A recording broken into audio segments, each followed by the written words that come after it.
Hi there, welcome once again to the Humans of EdTech.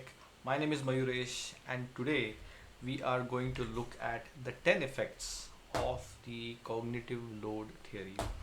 This video, in essence, is going to unravel and unpack for you what the cognitive load theory is and some specifically the specific advisory that comes along with it. So let's quickly jump into it. What are we going to look at it? We're going to look at the 10 effects of the cognitive load theory in this particular video. Again, all of this is available on the web, but I strongly recommend that you go through this particular paper which is cited on each of the slides. This particular paper has those 10 effects very neatly documented with short blurbs, and the diagram essentially is also borrowed from there. We are going to walk through each of these 10 effects. Mind you, it is possible to build 10 dedicated videos for each of these 10 effects. We're just going to make sure that you understand all of these 10 effects at a very high level with an example. Awesome. The number one thing is what we call as the worked example effect. You have seen this effect at play right from your childhood.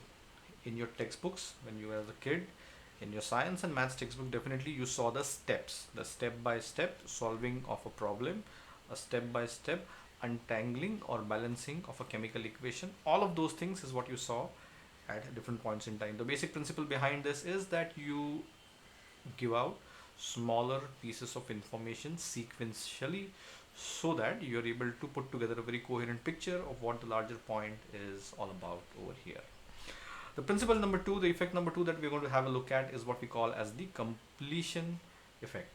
Rather than giving the whole example completely worked out, can you give 40 to 60% of the example worked out and have more of a fill in the blanks, or you expect the learner to have some sort of a pre-knowledge to be able to complete the rest of the problem, the rest of the sum, the rest of the working of this particular issue or the body of knowledge that the person is working on. Right. Principle number three is the split attention effect. Now I'm going to really try and simplify this. I'm going to introduce a word called as modality. Now, what modality means is that the mode of absorbing the information. Visual is a way, is a mode of absorbing the information. Auditory is again a way of absorbing the information. Now, as per the research, what it says is that the visual and the auditory channels are processed parallelly, concurrently, separately in your brain. It does not interfere with each other. It in fact marries each other very well. But if you're seeing two pieces of information on the screen which are both visual, two diagrams, a diagram and an explanation, now they are going to compete with you. They are going to compete for the attention on the same mode, on the same visual channel. It's going to compete for attention. So when it is the text, the animation that comes with it, the video that comes with it, the diagram that comes with it, all of it is going to compete visually. So whenever you design, it is always said that you need to have a focal point, you need to have rhythm, you need to have relief. So all of these things go back to the same thing. Now let's come back to modality, where you have a singular or well-defined set of channels, visual, auditory. So what this essentially says is split attention effect is when you have a picture and a text. When you have two things in the same mode, in the same channel, they are going to compete with each other. And as a result, the learning, the ease of learning with that particular material is going to go down. So that's what the split attention effect is all about. If you're going to serve something, if I'm going to put two concurrent podcast on in front of you, it is highly likely that you may not understand anything from both of them, because both of them are competing on the same auditory channel. So the attention gets split, and as a result you're not able to get much of a value with that. That's essentially what this is trying to say. So just trying to simplify what the whole terminology is all about. And now the modality effect. What this essentially says is that while designing the e-learning content, if you're able to mix and match these two channels, the visual and the auditory, and mix it in the right proportion format, if you're able to design it really really well, then I think it's going to be super impactful. Let me just put it very very simple. So as it says, the graphical representation or the animation with the in focus of the words, and both are presented simultaneously, it's going to become like magic. So that's what this is. So I think hence the definition of modality was brought in first. So if you see, the split attention effect and the modality effect are essentially leveraging the same principle to bring out two different recommendations over here. Quickly moving ahead, redundancy effect. What this again says is, again goes back to the same modality and the same channel that is established, the visual channel and the audio channel. Whatever doesn't add, whatever doesn't make the life simpler for the learner, just get rid of it. That's it. If you're having two sources of information, both visual resources, whatever doesn't add, just get rid of it. That's what this particular effect says. So that's again the principle number 5 for designing good valuable content and material. Principle number 6 is imagination. Very very important for experienced learners, very very important for people who are grown-ups, where it's a simple thing. If you ask the bunch of learners who are sitting in front of you in a physical or an online classroom, what do you think we should be covering today? What is it that we should essentially be aiming for? What is the agenda for today's session? And they come up with their imagination, their thought process, their expectations, and you tell them that this is what the topic is all about, and then you imagine what is it that we're going to clear.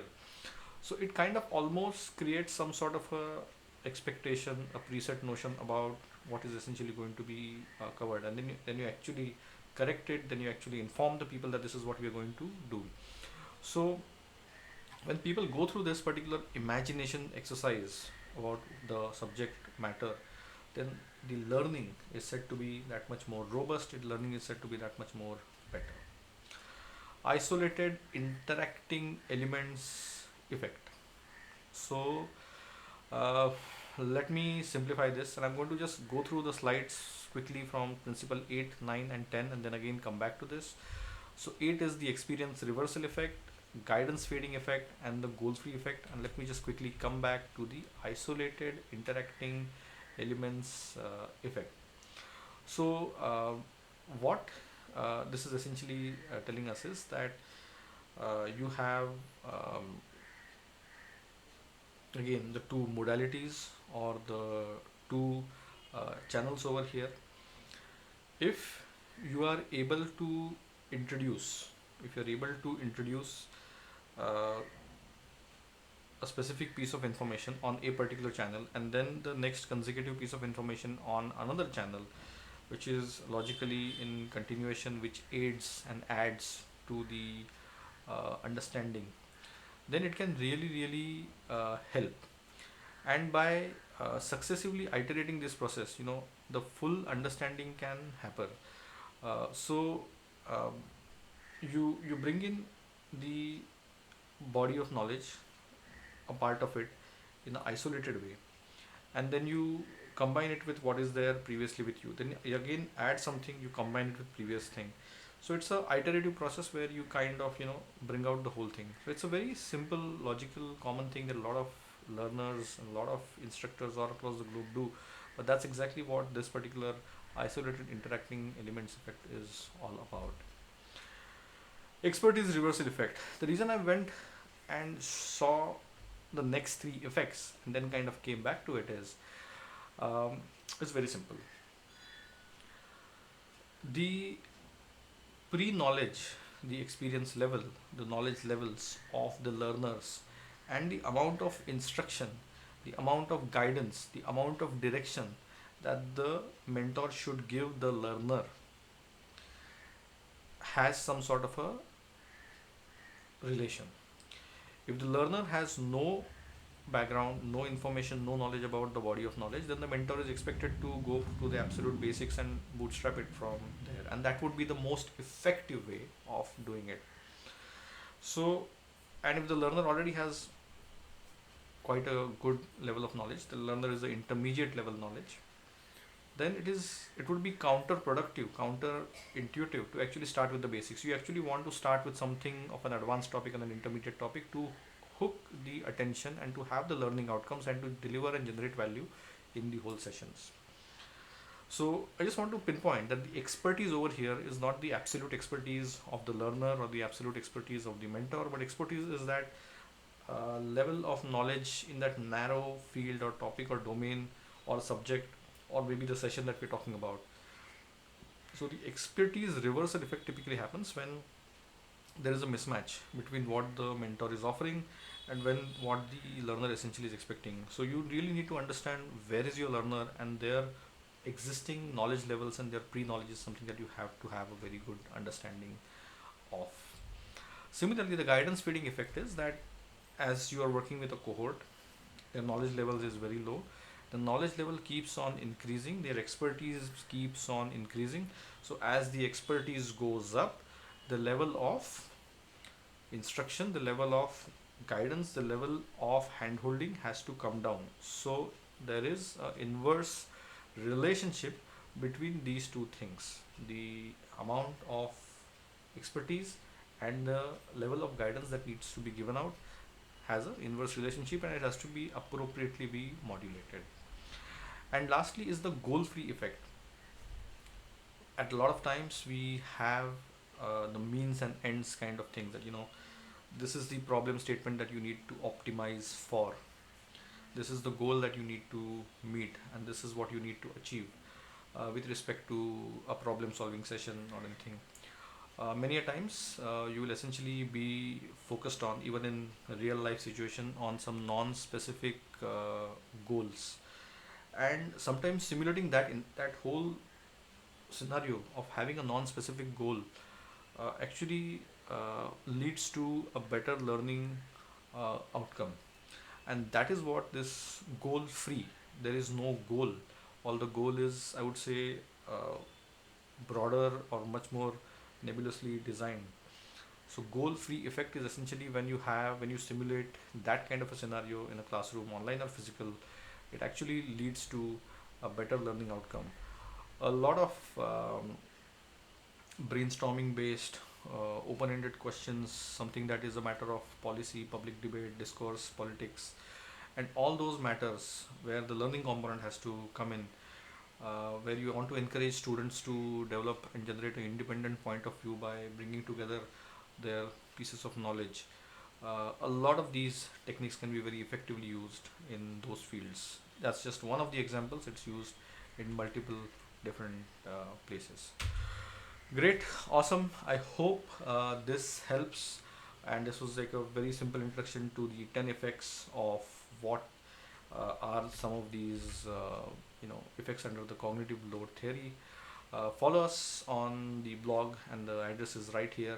And I'll see you soon. And if you have any questions, I'm very happy to take. Just visit and ask the questions on the website. Thank you so much, and bye.